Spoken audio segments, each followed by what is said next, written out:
Myself Vikrant Sai. I am your science teacher from the Indian Evolutionary School. And today we will start part 3 of the chapter Microorganism Facts and Hope. तो इससे पहले हम लोगों ने 2 part इस chapter को पढ़ लिया था। आज हम लोग क्या इस चैप्टर का तीसरा पार्ट स्टार्ट करने वाले हैं। तो स्टार्ट करते हैं हम लोग आज इस चैप्टर में क्या क्या पढ़ने वाले हैं। सबसे पहले वो डिस्कस करते हैं। तो सबसे पहले हम लोग पढ़ेंगे कि हार्मफुल माइक्रो ऑर्गेनिज्म। इसके पहले वाले पार्ट में मैंने आप लोगों को बताया था कि किस तरीके से जो माइक्रो ऑर्गेनिज्म्स होते हैं हमारे लिए यूजफुल होते हैं। उसमें मैंने आपको बताया था कि डोमेस्टिक यूज़ के लिए माइक्रो ऑर्गेनिज्म हमारे क्या होते हैं, यूजफुल होते हैं। उसके बाद से मैंने बताया था कॉमर्शियल पर्पस के लिए हम लोग क्या यूज़ करते हैं, माइक्रो ऑर्गेनिज्म्स का यूज़ करते हैं for producing acetic acid that is also called vinegar, alcohol and wine. इसके बाद से मैंने बताया था कि मेडिसिनल यूज़ भी माइक्रो ऑर्गेनिज्म्स का होता है। इसके अलावा जो माइक्रो ऑर्गेनिज्म्स होते हैं वो सॉइल की फर्टिलिटी को इंक्रीज करने में हेल्प करते हैं। And the last one is cleaning the environment. तो हमने पढ़ा था कि माइक्रो ऑर्गेनिज्म्स हमारे लिए क्या होते हैं, बहुत यूजफुल होते हैं, हमारी बहुत तरीके से क्या करते हैं, हेल्प करते हैं। बट कुछ माइक्रो ऑर्गेनिज्म्स ऐसे भी होते हैं जो हमारे लिए क्या होते हैं, हार्मफुल। तो आज हम लोग उसी टॉपिक के बारे में बात करेंगे, हार्मफुल माइक्रो ऑर्गेनिज्म। जैसे कि सारे माइक्रो ऑर्गेनिज्म्स क्या करते हैं, हमारी हेल्प तो नहीं कर सकते हैं। तो कुछ माइक्रो ऑर्गेनिज्म्स क्या करते हैं, हमारे लिए हार्मफुल होते हैं, मीन्स कि हमें क्या करते हैं, हार्म पहुंचाते हैं। कैसे हार्म पहुंचाते हैं, तो वो डिजीज कॉज करते हैं। अब वो डिजीज कैसे कहाँ कॉज कर सकते हैं, तो ह्यूमन्स में डिजीज कॉज कर सकते हैं, एनिमल्स में डिजीज कॉज कर सकते हैं, और कहाँ पे, प्लांट्स में। तो इस टॉपिक को भी हम लोग पढ़ेंगे। हार्मफुल माइक्रो ऑर्गेनिजम्स के अंदर हम लोग पढ़ेंगे डिजीज कॉजिंग माइक्रो ऑर्गेनिजम्स, यानी ऐसे माइक्रो ऑर्गेनिजम्स के बारे में हम लोग आज पढ़ने वाले हैं जो क्या कॉज करते हैं, डिजीज कॉज करते हैं। कहाँ पे, ह्यूमन्स की बॉडी में डिजीज कॉज करते हैं, एनिमल्स की बॉडी में डिजीज कॉज करते हैं। इसके बाद से जो प्लांट होता है उनकी बॉडी में भी क्या करते हैं, डिजीज कॉज करते हैं। इसके अलावा एक और हार्मफुल इफेक्ट है माइक्रो ऑर्गेनिजम्स का, वो आपका क्या है, फूड पॉइजनिंग। जो माइक्रो ऑर्गेनिजम्स होते हैं वो आपके फूड को क्या करते हैं, स्पॉइल कर देते हैं, आपके फूड को क्या कर देते हैं, खराब कर देते हैं, जिसको खाने के बाद से आपको क्या हो सकती है, प्रॉब्लम हो सकती है, आपको डिजीज हो सकती है, सीवियर पेन हो सकता है, इवन डेथ भी कॉज कर सकता है। तो एक एक करके आज हम लोग इन टॉपिक्स को डिस्कस करेंगे और आज आपका हार्मफुल माइक्रो ऑर्गेनिजम्स का टॉपिक ओवरऑल खत्म हो जाएगा। तो स्टार्ट करते हैं अपने पहले टॉपिक से, that is harmful micro organism. और इसके अंदर हम लोग सबसे पहले देखेंगे डिजीज कॉजिंग माइक्रो ऑर्गेनिज्म। तो जो ऐसे माइक्रो ऑर्गेनिज्म जो क्या कॉज करते हैं, डिजीज कॉज करते हैं, किसमें, ह्यूमंस में डिजीज कॉज करते हैं, और कहाँ पे करते हैं, प्लांट्स में करते हैं, और एनिमल्स में, और कहाँ पे करते हैं, एनिमल्स। तो ऐसे माइक्रो ऑर्गेनिजम्स को हम लोग क्या कहते हैं, पैथोजेंस। क्या कहते हैं, पैथोजेंस। आपसे अगर कोई पूछे what do you mean by pathogens, you will say pathogens are the small micro organisms which cause disease in humans, plants and animals. तो ऐसे माइक्रो ऑर्गेनिज्म जो क्या कॉज करते हैं, डिजीज कॉज करते हैं, किसमें, ह्यूमंस में कॉज करते हैं, प्लांट्स में कॉज करते हैं, एनिमल्स में कॉज करते हैं, उसको हम लोग क्या कहते हैं, पैथोजेंस कहते हैं। और बाकी भी कुछ माइक्रो ऑर्गेनिजम्स क्या करते हैं, वो आपके फूड को क्या करते हैं, स्पॉइल कर देते हैं। आपकी जो क्लोथिंग होती है, आपकी जो लेदर होता है, उसको भी क्या करते हैं, स्पॉइल कर देते हैं, खराब कर देते हैं। And the rest of the micro organisms spoil your food, your clothing and leather. आपकी जो भी यूजेबल आइटम्स होते हैं, जैसे आपकी क्लोथिंग हो गई, लेदर का कोई आइटम हो गया, या फिर क्या आपके जो फूड आइटम्स होते हैं, उसको माइक्रो ऑर्गेनिजम्स क्या कर सकते हैं, स्पॉइल कर सकते हैं। तो हम लोग पढ़ क्या रहे थे, डिजीज कॉजिंग माइक्रो ऑर्गेनिजम्स। तो वापस से अपने टॉपिक पे आ जाते हैं। हम लोग पढ़ेंगे किसके बारे में, डिजीज कॉजिंग माइक्रो ऑर्गेनिजम्स के बारे में। तो मैंने अभी बताया था कि ऐसे माइक्रो ऑर्गेनिज्म जो क्या कॉज करते हैं, डिजीज कॉज करते हैं, ह्यूमंस में, प्लांट्स में और एनिमल्स में, उनको हम लोग क्या कहते हैं, पैथोजेंस कहते हैं। ये पैथोजेंस क्या करते हैं, ये आपकी बॉडी में क्या करते हैं, एंटर करते हैं। ये आपके बॉडी में एंटर करते हैं और अपने साथ साथ क्या करते हैं, उस माइक्रो ऑर्गेनिजम्स को भी अपनी बॉडी में क्या करते हैं, ला देते हैं। जैसे ये पैथोजेंस आपकी बॉडी में एंटर करते हैं, इस पैथोजेंस के साथ साथ जो भी हार्मफुल माइक्रो ऑर्गेनिजम्स होते हैं वो हमारी बॉडी में क्या करती है, एंटर कर देती है। अब किस फॉर्म में एंटर करती है, द एयर वी ब्रीथ, जो आप सांस लेते हैं उसके थ्रू भी हो सकता है, air we breathe, water we drink, जो वाटर आप ड्रिंक करते हैं उसके थ्रू भी हो सकता है, वाटर वी ड्रिंक, और इवन एयर, अभी सॉरी मैंने बताया था कि एयर के थ्रू भी ब्रीथ जब करते हैं आप तब हो सकता है, वाटर के थ्रू हो सकता है, एंड द फूड भी ईट, फूड के थ्रू भी हो सकता है, फूड भी ईट। यानी जो माइक्रो ऑर्गेनिजम्स है वो आपकी बॉडी में कैसे एंटर कर सकते हैं, जो पैथोजेंस है आपकी बॉडी में कैसे एंटर कर सकते हैं, तो एयर से आपकी बॉडी में एंटर कर सकते हैं। जब आप सांस लेते हैं तो उसके थ्रू जो माइक्रो ऑर्गेनिजम्स हैं वो आपकी बॉडी में क्या कर सकते हैं, एंटर कर सकते हैं। इसके अलावा वाटर के थ्रू आप जो पानी पीते हैं अगर वो कंटिमिनेटेड है, इसका अगर कोई माइक्रो ऑर्गेनिजम्स है तो वो आपकी बॉडी में क्या करेगा, एंटर कर जाएगा। इसके बाद से मैंने बताया कि जो फूड हम लोग खाते हैं, जो खाना हम लोग खाते हैं, उसके थ्रू भी माइक्रो ऑर्गेनिजम्स क्या कर सकता है, हमारे बॉडी में एंटर कर सकता है। ये पैथोजेंस क्या करते हैं, ये डिजीज को क्या करते हैं, ट्रांसमिट करते हैं। जो माइक्रो ऑर्गेनिजम्स है वो डिजीज को क्या करते हैं, एक बॉडी से दूसरे बॉडी तक ट्रांसफर करते हैं। अभी मैंने बताया था कि एयर, वाटर और फूड, इवन जो हम लोग फिजिकल कॉन्टेक्ट करते हैं, अगर कोई पर्सन क्या है, कोई पर्सन इन्फेक्टेड है किसी डिजीज से और उसके कांटेक्ट में हम लोग आते हैं, तो कई बार वो डिजीज क्या होती है, हम लोगों को भी हो जाती है। ऐसी डिजीज को हम लोग क्या कहते हैं, कम्युनिकेबल डिजीज। जो कम्युनिकेबल डिजीजेस होते हैं वो क्या होते हैं, ट्रांसमिट होते हैं एक जगह से दूसरी जगह। They can be transmitted directly by infected person और कैरिड बाय एन एनिमल। तो जो आपकी जो इन्फेक्टेड पर्सन होता है उससे जब आप क्या करते हैं, तो फिजिकल कांटेक्ट करते हैं, तो वो डिजीज क्या हो सकता है, उस इन्फेक्टेड पर्सन से आपको भी क्या कर सकता है, हो सकता है बाय योर फिजिकल कांटेक्ट। आप क्या करते हैं, फिजिकल कांटेक्ट में जब आते हैं, या फिर कुछ एनिमल्स जो होते हैं वो क्या करते हैं, डिजीज को कैरी करते हैं एक बॉडी से दूसरी बॉडी में। इसको हम लोग क्या कहते हैं, ऐसे एनिमल्स को क्या कहते हैं, कैरियर्स। क्या कहते हैं, कैरियर्स। ये कैरियर्स क्या हो सकते हैं, कोई इंसेक्ट हो सकता है, या फिर क्या हो सकता है, कोई माइक्रो ऑर्गेनिज्म हो सकता है। ये किसकी तरीके से काम करते हैं, एज अ कैरियर काम करते हैं। मीन्स वो डिजीज को क्या करता है, इन्फेक्टेड पर्सन से वो आपको क्या करता है, जो हेल्दी पर्सन होता है वहां तक डिजीज को क्या करते हैं, ट्रांसमिट कर देते हैं। तो ऐसी डिजीज जो क्या होता है, वन पर्सन से दूसरे पर्सन तक ट्रांसफरेबल है, जो क्या हो सकता है, ट्रांसमिट हो सकता है, उसको हम लोग क्या कहते हैं, communicable disease. Communicable disease, communicable disease. तो ऐसी डिजीज जो क्या कर सकते हैं, वन इन्फेक्टेड पर्सन से एक दूसरे हेल्दी पर्सन तक ट्रांसमिट हो सकते हैं, उसको हम लोग क्या कहते हैं, कम्युनिकेबल डिजीज कहते हैं। इसके बारे में थोड़ा सा और डिस्कस कर लेते हैं। What we are studying is communicable disease.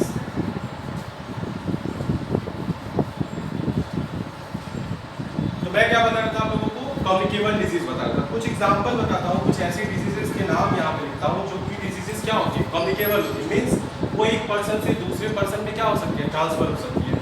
For example cholera. Cholera क्या हो सकता है, ट्रांसमिट हो सकता है from one person to other. इसके बाद से जो कॉमन कोल्ड होता है आपका, जो सर्दी जुकाम होता है, वो भी क्या हो सकता है, एक पर्सन से दूसरे पर्सन तक क्या हो सकता है, ट्रांसफर हो सकता है। इसके बाद से चिकन पॉक्स भी क्या होता है, कम्युनिकेबल डिजीज होता है, चिकन पॉक्स एंड टीबी और यू कैन से ट्यूबरक्लोसिस। ये सारे के सारे जो डिजीज होते हैं ये क्या होते हैं, कम्युनिकेबल होते हैं। मीन्स कि एक पर्सन अगर इन डिजीजेस से क्या है, अफेक्टेड है, अगर कोई हेल्दी पर्सन उसके कांटेक्ट में आता है, तो ये डिजीज क्या हो सकती है, उसके बॉडी से अगले पर्सन के बॉडी में क्या कर सकता है, ट्रांसमिट कर सकता है। अब ये डिजीज ट्रांसमिट कर सकता है, ठीक है। आखिर ये डिजीज ट्रांसमिट कैसे होता है, मैंने बताया कि फिजिकल कांटेक्ट से हो सकता है, या फिर कैसे हो सकता है, कुछ जो एनिमल्स होते हैं, कुछ जो इंसेक्ट्स होते हैं, वो क्या करते हैं, इन डिजीज को ट्रांसमिट करते हैं एक बॉडी से दूसरे बॉडी में। ऐसे एनिमल्स को या ऐसे इंसेक्ट को हम लोग क्या कहते हैं, कैरियर्स। तो जो आपके कैरियर्स ऑफ डिजीज होते हैं, carriers of disease, carriers of disease, ये जो कैरियर्स होते हैं ये क्या करते हैं, एक बॉडी से किसी भी पर्सन, इन्फेक्टेड पर्सन की बॉडी से डिजीज को क्या करते हैं, किसी हेल्दी पर्सन तक क्या करते हैं, उसको ट्रांसमिट करते हैं। ये क्या हो सकता है, कोई इंसेक्ट हो सकता है, ठीक, या फिर क्या हो सकता है, कोई एनिमल, इंसेक्ट एंड एनिमल, कोई भी एनिमल्स हो सकता है, ठीक, या फिर क्या हो सकता है, कोई भी माइक्रो ऑर्गेनिज्म हो सकता है, क्या हो सकता है, कोई भी माइक्रो ऑर्गेनिज्म हो सकता है। इसको हम लोग क्या कहते हैं, कैरियर्स बोलते हैं।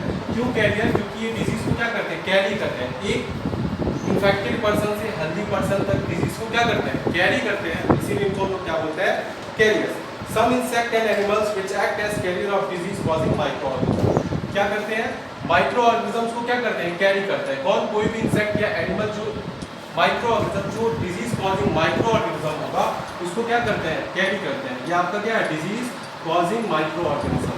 इसको कौन कैरी करेगा, कोई इंसेक्ट या फिर कोई एनिमल। फॉर एग्जांपल मैं आपको बता देता हूँ कौन कौन से ऐसे कैरियर्स हैं जो डिजीज को क्या करते हैं, कॉज करते हैं। मीन्स एक जगह से दूसरी जगह, जो आपकी हाउस फ्लाई होती है, जो मक्खी होती है, वो क्या करती है, कैरी करती है डिजीजेस को। इसके बाद से जो एनोफिलिस मॉस्किटो होता है, आप लोगों ने सुना होगा, मलेरिया डिजीज जिसकी वजह से होता है, एनोफिलिस मॉस्किटो, ये भी क्या करता है, डिजीज को कैरी करता है। इसके बाद से एडीज मॉस्किटो के बारे में आप लोगों ने सुना होगा, एडीज मॉस्किटो भी क्या करता है, डिजीज को कैरी करता है। जो हाउस फ्लाई होती है वो क्या करती है, इधर उधर गंदी जगहों पे बैठती है, वहाँ से क्या होता है, कोई हार्मफुल माइक्रो ऑर्गेनिजम्स की बॉडी पे क्या करता है, स्टिक कर जाता है। और जब ये हाउस फ्लाई आपके फूड पे, आपके खाने पीने की चीज़ों पे बैठती है, तो वो हार्मफुल माइक्रो ऑर्गेनिजम्स उस जगह से आपके फूड तक क्या होता है, ट्रांसमिट हो जाता है। और जब वो फूड या वाटर आप ड्रिंक करते हैं, आपकी बॉडी के अंदर जाता है, फिर वो माइक्रो ऑर्गेनिज्म अपना एक्शन दिखाना शुरू करता है और आपको क्या हो जाता है, कोई ना कोई डिजीज से आप क्या होते हैं, इन्फेक्ट हो जाते हैं। जो आपके एनोफिलिस मॉस्किटो होता है वो कौन सी डिजीज कॉज करता है? मलेरिया। मलेरिया को कॉज करने वाला जो कैरियर है, जो डिजीज कॉज करने वाला जो माइक्रो ऑर्गेनिज्म है जिससे ये आपको डिजीज हो सकती है, उसको कौन कैरी करता है? Anopheles mosquito. उसी तरीके से जो एडिस मॉस्किटो वो क्या कैरी करता है? Dengue virus. डेंगू का नाम आपने सुना होगा। डेंगू वायरस को कैरी करने वाला जो कैरियर होता है वो कौन सा है? Aedes mosquito. तो मैंने यहाँ पे आपको ये बताया था कि कम्युनिकेबल डिजीज क्या होता है? A disease which can be transmitted from an infected person to a healthy person is called communicable disease. For example, cholera, common cold, chicken pox, TB, ये कुछ ऐसे डिजीजेस थे जो क्या हो सकते हैं? एक इन्फेक्टेड पर्सन से दूसरे हेल्दी पर्सन तक क्या हो सकते थे? ट्रांसमिट हो सकते थे। इसके अलावा मैंने बताया था कि ये डिजीज को कैरी करने के लिए, हार्मफुल माइक्रो ऑर्गेनिज्म को कैरी करने के लिए कौन रिस्पॉन्सिबल होता है? कैरियर्स। ये कैरियर्स क्या करते हैं? ये कैरियर्स कोई इंसेक्ट हो सकता है, कोई एनिमल हो सकता है, वो क्या करता है? इन हार्मफुल माइक्रो ऑर्गेनिज्म्स को अपने बॉडी में स्टिक करके आपके खाने पीने की चीज़ों में या फिर आपके डायरेक्ट कॉन्टेक्ट में आने पे क्या करता है? इन माइक्रो ऑर्गेनिज्म्स को आपके बॉडी के अंदर ट्रांसमिट कर देता है, जिसकी वजह से आपको क्या हो सकती है? ये डिजीजेस हो सकती है। ऐसे मैंने कुछ एक कैरियर्स के एग्जाम्पल दिए थे, जैसे हाउस फ्लाई होती है, एनोफिलिस मॉस्किटो होता है, एडिस मॉस्किटो होता है। यहाँ पे मैंने बताया था कि एनोफिलिस मॉस्किटो जो होता है वो कैरियर ऑफ द डिजीज होता है मलेरिया। मलेरिया की डिजीज को क्या करता है? कैरी करता है। मीन्स जिस हार्मफुल माइक्रो ऑर्गेनिज्म्स की वजह से होता है उसको क्या करता है? ये कैरी करता है from infected person to a healthy person. उसके बाद से मैंने बताया था एडिस मॉस्किटो। एडिस मॉस्किटो क्या करता है?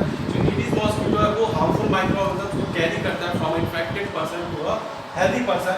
और जो हार्मफुल माइक्रो ऑर्गेनिज्म है वो कौन सा है? Dengue virus. तो डेंगू वायरस को कैरी करने वाला जो कैरियर है वो कौन सा था? Aedes mosquito.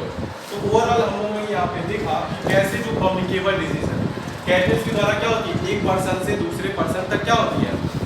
इकट्ठा मतलब ट्रांसफर हो जाती है। जो कम्युनिकेबल डिजीज होता है जब तक आप किसी पर्सन जो इन्फेक्टेड पर्सन है उसके कांटेक्ट में नहीं आएंगे तब तक वो आपको नहीं होगा। बट इन कैरियर्स की वजह से क्या होता है? ये जो कैरियर्स होती हैं इन हार्मफुल माइक्रो ऑर्गेनिज्म्स को बाकी जगहों से क्या करती है? ला के आपकी बॉडी तक क्या कर सकती है? ट्रांसमिट कर सकती है। मैंने अभी बताया था कि दो ऐसी बीमारियां थी जो किसकी वजह से होती है? मॉस्किटोज की वजह से होती है। तो इसलिए आपको क्या करना चाहिए? आपको प्रिवेंटिव मेजर्स लेने चाहिए जिससे आप क्या कर सकते हैं? इन कैरियर्स की ग्रोथ को क्या कर सकते हैं? रोक सकते हैं। अब इन कैरियर्स की ग्रोथ को आप कैसे रोकेंगे? तो आप जानते होंगे कि जो मॉस्किटो होता है, मॉस्किटो ये कहाँ पे ब्रीड करता है? On the surface of water, surface of water, surface of still water, still water. ये ब्रीडिंग कहाँ पे करता है? अपने आप को प्रोड्यूस जो करता है वो कहाँ पे करता है? On the still water. जो रुका हुआ पानी होता है, जो ठहरा हुआ पानी होता है, उसके सरफेस पे जो मॉस्किटो होता है वो क्या करता है? ब्रीडिंग करता है। मीन्स जो अपने अंडे देता है वो कहाँ पे देता है? ठहरे हुए पानी या रुके हुए पानी में, जो पानी काफ़ी टाइम से क्या हो कलेक्ट, वहाँ पे जो मॉस्किटो होता है वो क्या करता है? ब्रीडिंग करता है। इसीलिए आपको प्रिवेंटिव मेजर्स लेने चाहिए ताकि आप क्या कर सकें? इनकी ग्रोथ को रोक सकें। इसके लिए आप क्या कर सकते हैं? आपको कभी भी आपके कूलर्स में, टायर्स में या फिर कोई भी एम्पटी बॉक्स हो, कोई भी एम्पटी जार हो या बॉक्स हो, वहाँ पे वाटर को आपको कलेक्ट नहीं होने देना। वहाँ पे आपको वाटर को कलेक्ट नहीं होने देना। इसके अलावा आप क्या कर सकते हैं? Try to make a list of measures which help to avoid the spread of malaria. इसके अलावा मलेरिया के स्प्रेड को रोकने के लिए जितने भी प्रिवेंटिव मेजर्स हो सकते हैं वो आपको क्या करने चाहिए? यूज़ करने चाहिए। जैसे आप क्या कर सकते हैं? आप मॉस्किटो रैकेट का यूज़ कर सकते हैं, आप मच्छरदानी का यूज़ कर सकते हैं, अपने आप को प्रोटेक्ट कर सकते हैं। और क्या यूज़ कर सकते हैं? अपने घर के जो भी जंगले हैं या फिर जो भी आपके घर के दरवाजे उस पर क्या कर सकते हैं? जाली लगवा सकते हैं। इस तरीके से आप क्या कर सकते हैं? मॉस्किटो के ग्रोथ को रोक सकते हैं। मॉस्किटो से क्या कर सकते हैं? मलेरिया डिजीज़ को क्या कर सकते हैं? प्रिवेंट हो सकते हैं, अपने आप को सेव कर सकते हैं। तो ओवरऑल मैंने ये बताया कि कैसे जो डिजीज़ कॉजिंग जो माइक्रो ऑर्गेनिज्म्स थे वो ह्यूमन्स में क्या करते हैं? डिजीज़ को कॉज करते हैं। इसके बाद से कुछ माइक्रो ऑर्गेनिज्म्स की बात करेंगे जो डिजीज़ कॉज करते हैं एनिमल्स में। जैसे ह्यूमन्स में डिजीज़ कॉज करते हैं माइक्रो ऑर्गेनिज्म, उसी तरीके से सेम जो माइक्रो ऑर्गेनिज्म्स क्या करते हैं? एनिमल्स में भी डिजीज़ कॉज कर सकते हैं। तो हम लोग डिस्कस करेंगे disease causing micro organism, disease causing micro organism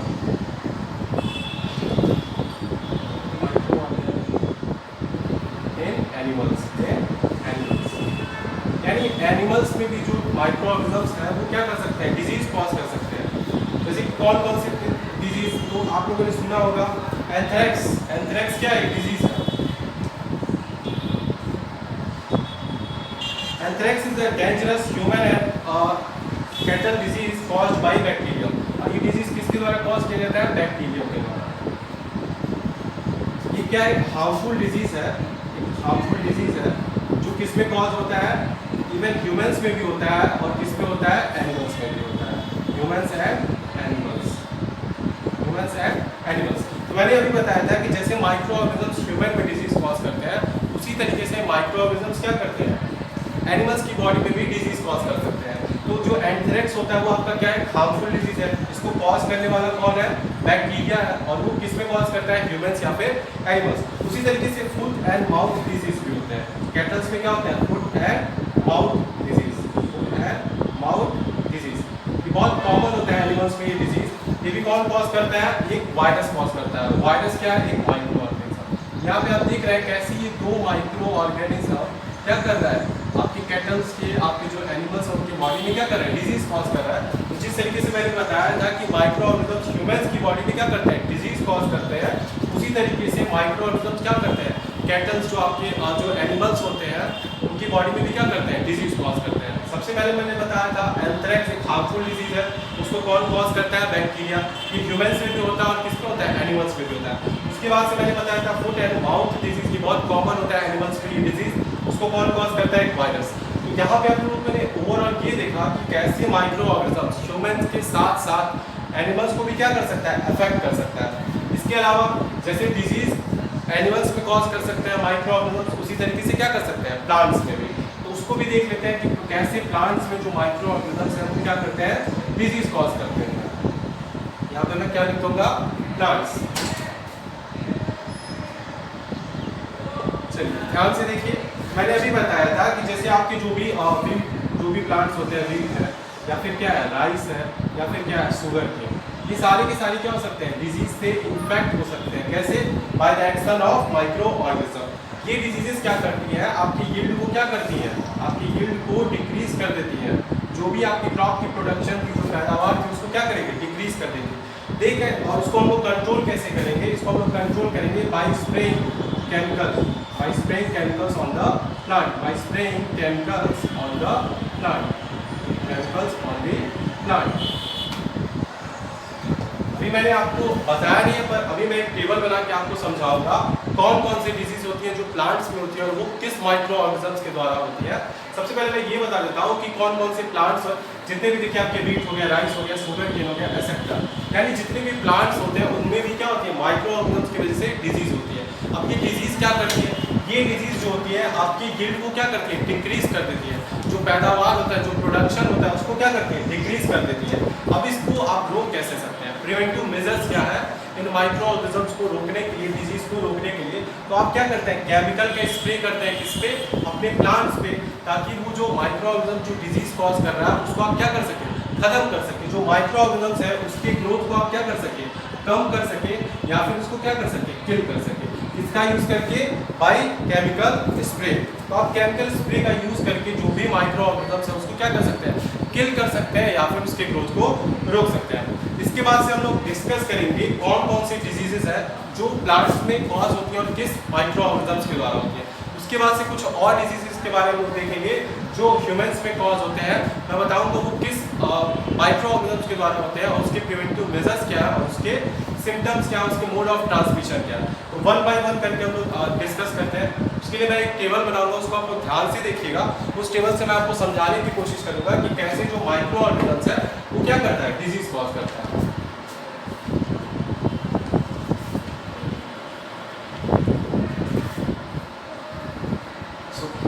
सबसे पहले हम लोग देखेंगे कि जो माइक्रो ऑर्गेनिजम्स है वो ह्यूमंस में कौन कौन सी डिजीज कॉज करता है। तो यहाँ पे मैं डिजीज का नाम लिख देता हूँ, ह्यूमन डिजीज। ह्यूमन डिजीज यानी वो डिजीज कौन सी है जो ह्यूमंस में कॉज होती है। इसके बाद से मैं यहाँ पे लिखूंगा पॉजिटिव माइक्रो ऑर्गेनिज्म, यानी किस माइक्रो ऑर्गेनिज्म के द्वारा वो डिजीज क्या होती है? कॉज होती है। Positive micro organism. इसके बाद से मैं यहाँ पे बताऊंगा क्या? मोड ऑफ ट्रांसमिशन, यानी उसका मोड ऑफ ट्रांसमिशन कैसे है, मतलब वो आपकी बॉडी तक ट्रांसमिट कैसे होता है। मैंने बताया था कि कुछ डिजीजेस क्या होती है?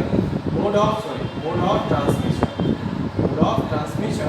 उसके बाद से मैं बताऊंगा आपको प्रिवेंटिव मेजर, यानी इन बीमारियों से आप बच कैसे सकते हैं। अगर ये डिजीज आपको कॉज हो जाती है तो आप इन कैसे अपने आप को क्या करेंगे, प्रोटेक्ट करेंगे इन जनरल।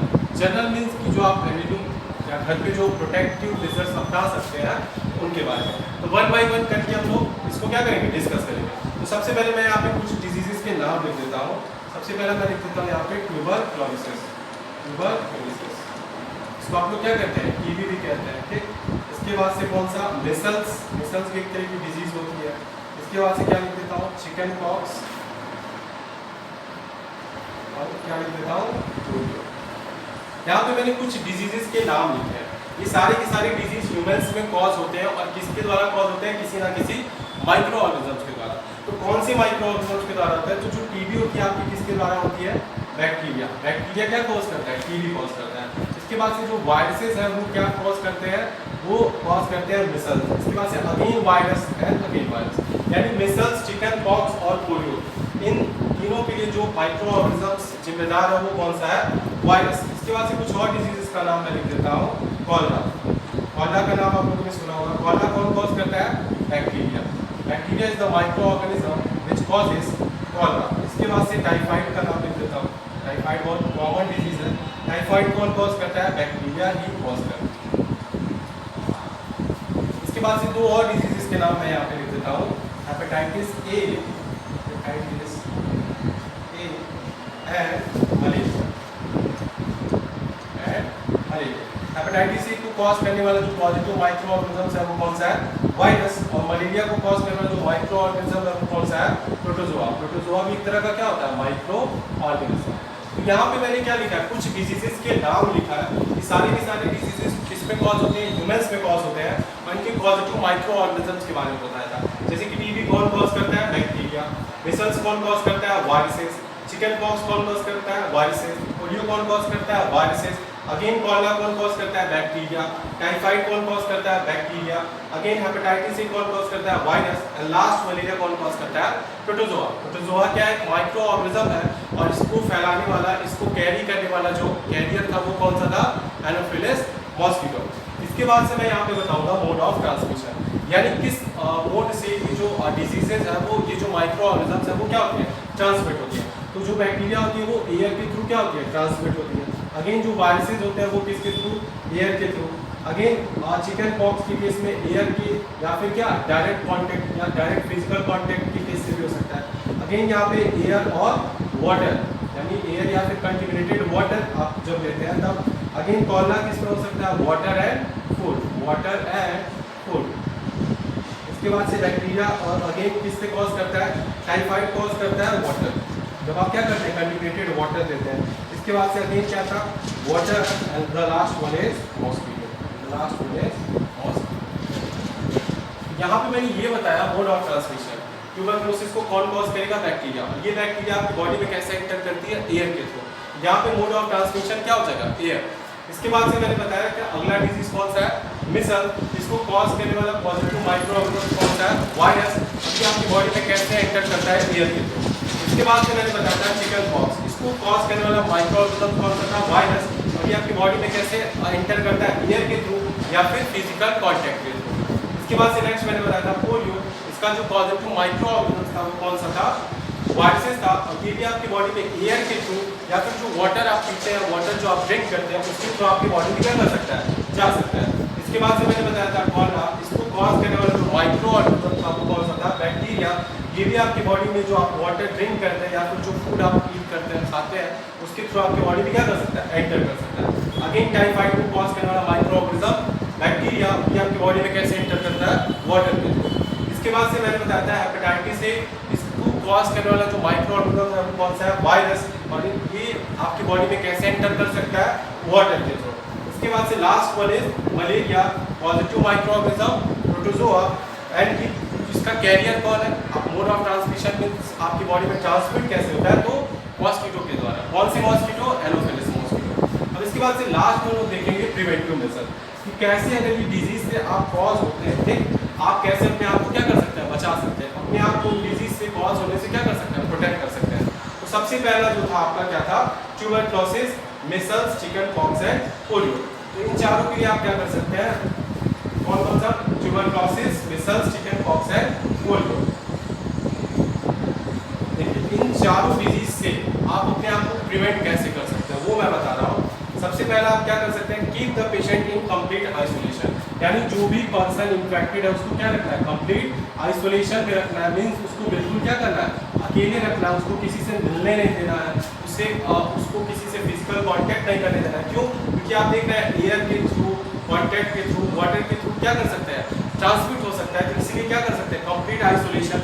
उसके बाद से क्या करना है, keep the personal belongings of the patient away from those of the others, यानी जो भी उसकी पर्सनल बिलोंगिंग्स है, मीन्स उसकी यूजेस की जो चीज़ें हैं, पर्सनल बिलोंगिंग्स को क्या करना है, आपको कीप अवे रखना है। मीन्स उसको क्या करना है, दूर रखना है, उसको किसी को और को यूज़ नहीं करना। मीन्स वो जो भी सामान यूज़ कर रहा है उसको आपको नहीं यूज़ करना है, या जो भी वाटर बॉटल वो यूज़ कर रहा है उसको आपको नहीं यूज़ करना है। उस पर्सन की फिजिकल कांटेक्ट में आपको नहीं आना है, या उस पर्सन की किसी भी यूज्ड आइटम को आपको यूज़ नहीं करना, बिकॉज ये माइक्रो ऑर्गेनिज्म क्या कर सकते हैं, वहाँ पे स्टे कर सकते हैं और वहाँ से आपकी बॉडी में क्या कर सकते हैं, एंटर कर सकते हैं। और क्या कर सकते हैं, vaccination to be given at a suitable age, और अपने आप को प्रोटेक्ट करने के लिए आपको क्या करना पड़ता है, vaccination at a suitable age, vaccination at suitable as,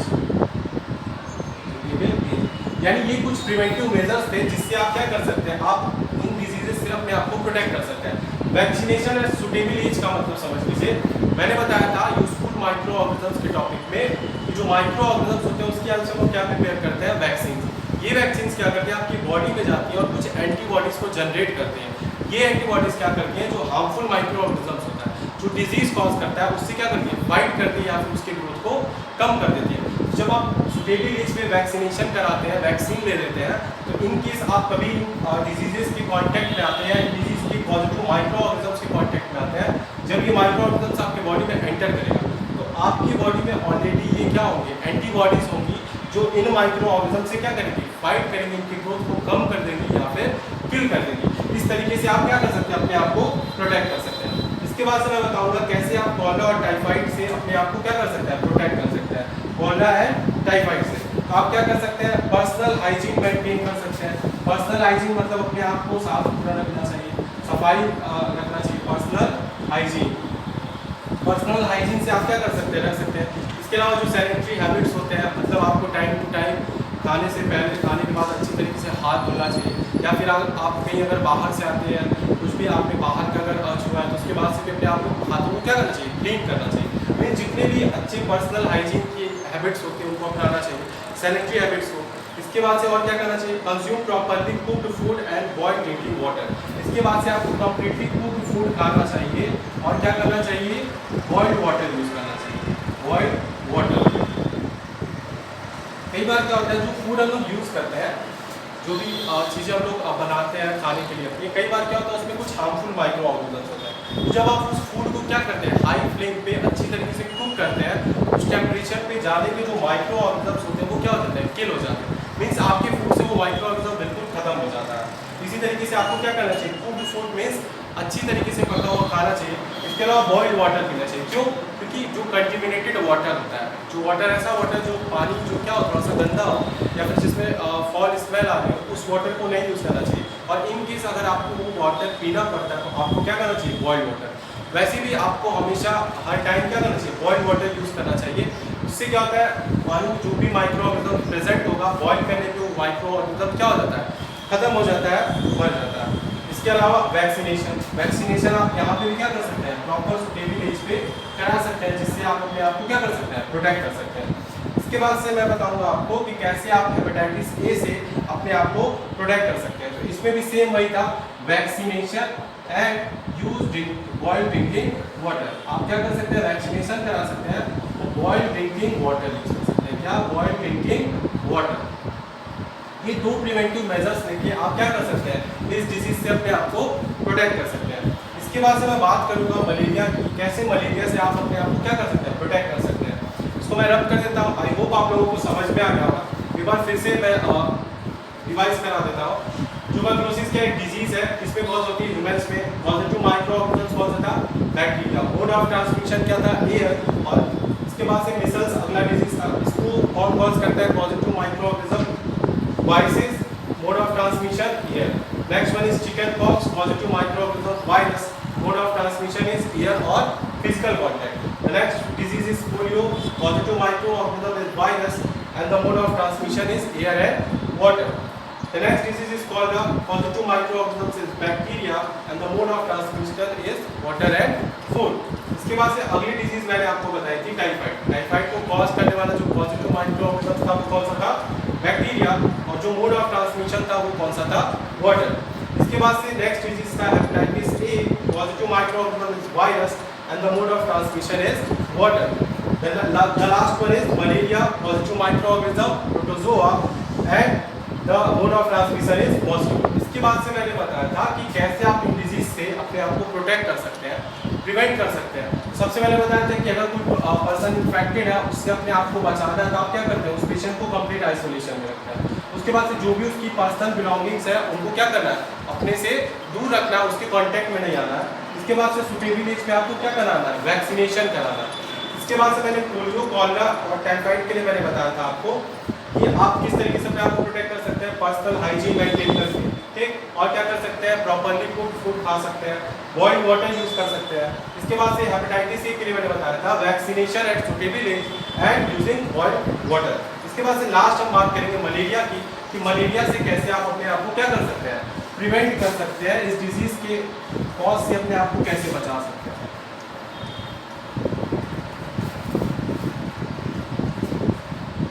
मैं फिर से लिख देता हूँ आप लोगों को समझाने के लिए.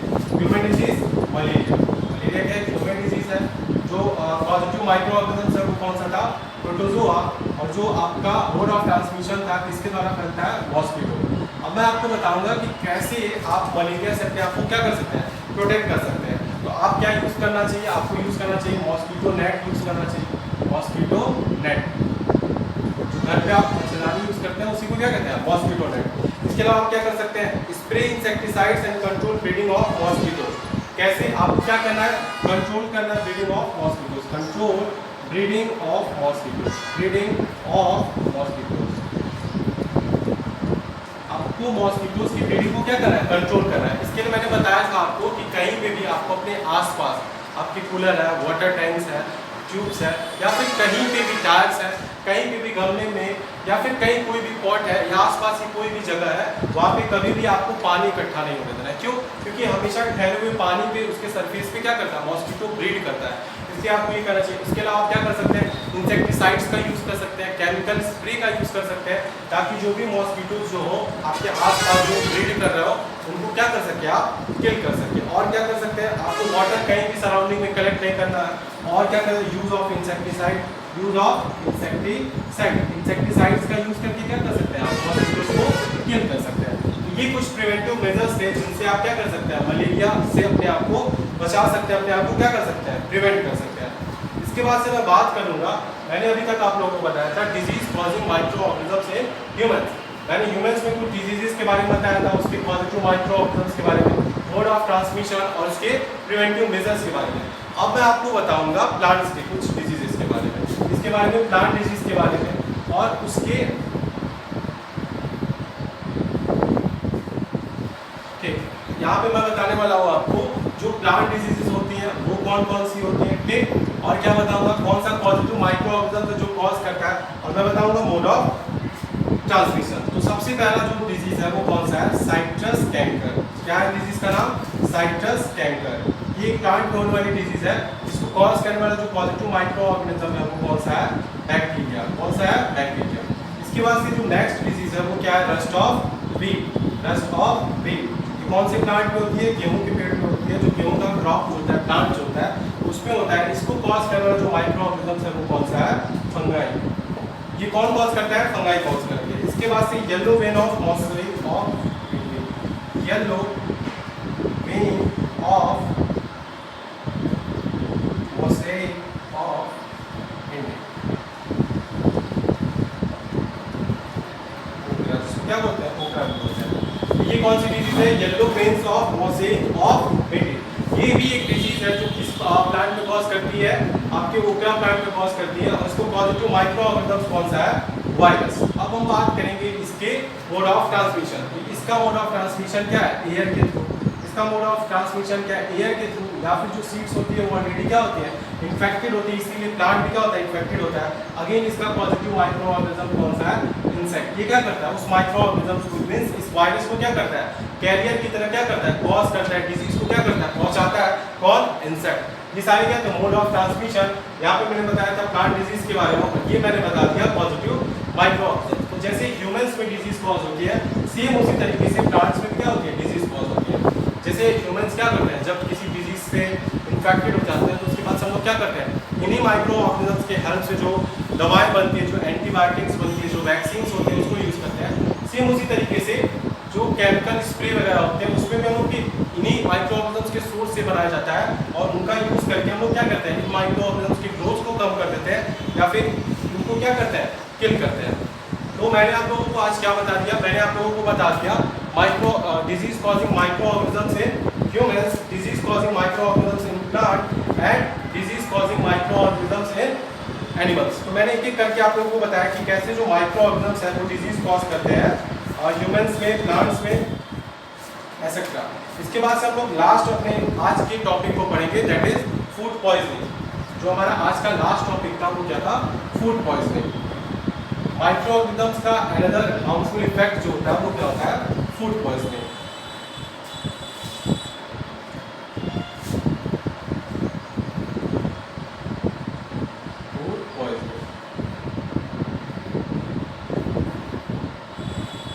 इसको डिस्कस करते हैं। फूड पॉइजनिंग कैसे होता है, आपको ये एक तरह का क्या है, डिजीज ही है। फूड पॉइजनिंग कब होता है, जब आप क्या करते हैं, कोई स्पॉइल्ड फूड मींस जो ऐसा खाना था जो क्या हो चुका था, खराब हो चुका था, जो काफ़ी टाइम पहले का था या जिसमें माइक्रो ऑर्गेनिज्म्स आ चुके थे, जो इन्फेक्टेड हो चुका था, उसको आप जब क्या करते हैं, कंज्यूम करते हैं, तो आप किस डिजीज से कॉज हो जाते हैं, फूड पॉइजनिंग हो जाती है। Food poisoning would be due to the consumption of food spoiled by some micro organism that growth on our food sometimes and produces toxic substances। जब क्या करते हैं, कोई हार्मफुल माइक्रो ऑर्गेनिज्म क्या करता है, हार्मफुल माइक्रो ऑर्गेनिज्म हमारे food को क्या कर देता है, इन्फेक्ट कर देता है, हमारे फूड को क्या करता है, इन्फेक्ट कर देता है, जिससे क्या प्रोड्यूस होता है, टॉक्सिक सब्सटेंसेस प्रोड्यूस होता है, टॉक्सिक सब्सटेंस प्रोड्यूस हो जाता है, जो आपको खाने के बाद से क्या कॉज करता है, आपको स्टमक में पेन होने लगती है, आपको बहुत सारी प्रॉब्लम होने लगती है, उसके बाद से आपको क्या करना पड़ता है, डॉक्टर के पास विजिट करना पड़ता है। ये हमारे फूड को क्या करता है, it makes our food poisonous, it make our food poisonous. आपके फूड को क्या करता है, पॉइजनस बना देता है। इसको खाने के बाद से आपको क्या हो सकता है, सीवियर इलनेस हो सकती है, सीवियर इलनेस बहुत तेज बुखार हो सकता है, या फिर क्या होता है, इवन डेथ भी हो जाता है, एंड इवन डेथ। कई बार क्या होता है, ये जब फूड पॉइजनिंग बहुत ज़्यादा होती है तो इवन डेथ तक क्या कर सकती है, कॉज कर सकती है। इसीलिए आपको क्या करना चाहिए, फूड पॉइजनिंग से बचने के लिए कभी भी जो भी फूड आप यूज़ करते हैं, पहले तो ये आप सुनिश्चित कर लें कि जो भी आप फूड खा रहे हैं वो प्रॉपरली कुक्ड है और वो सही तरीके से रखा गया था। और अगर वो पहले का तो उसके लिए आप क्या करते हैं, उसको प्रिजर्व करके रखिए, प्रॉपर तरीके से क्या करना पड़ता है, प्रिजर्व। इसके बाद से हम लोग नेक्स्ट टॉपिक भी पढ़ने वाले हैं, प्रिजर्वेशन ऑफ फूड। इसके बाद से मैं आपको बताऊंगा कैसे अपने आप को आप फूड पॉइजनिंग से बचाने के लिए अपने फूड आइटम्स को क्या कर सकते हैं, प्रिजर्व कर सकते हैं। ये आपके अगले टॉपिक मीन्स जो इसका पार्ट 4 होगा इस चैप्टर का, उसमें डिस्कस करेंगे। और इसी के साथ हम लोग डिस्कस करेंगे आपके चैप्टर का last topic, that is nitrogen cycle. Nitrogen cycle, these two topics are still remaining for this chapter।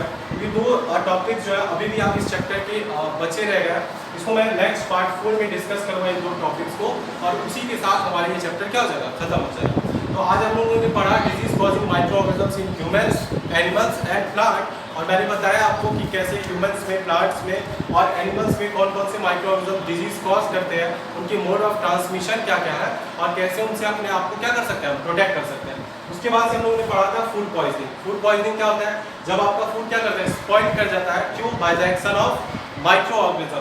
जब आपका फूड स्पॉइल कर जाता है माइक्रो ऑर्गेनिज्म के एक्शन के द्वारा, उसमें क्या होते हैं, कुछ टॉक्सिक सब्सटेंसेस प्रोड्यूस होता है, जो आपके लिए क्या होता है, पॉइजन।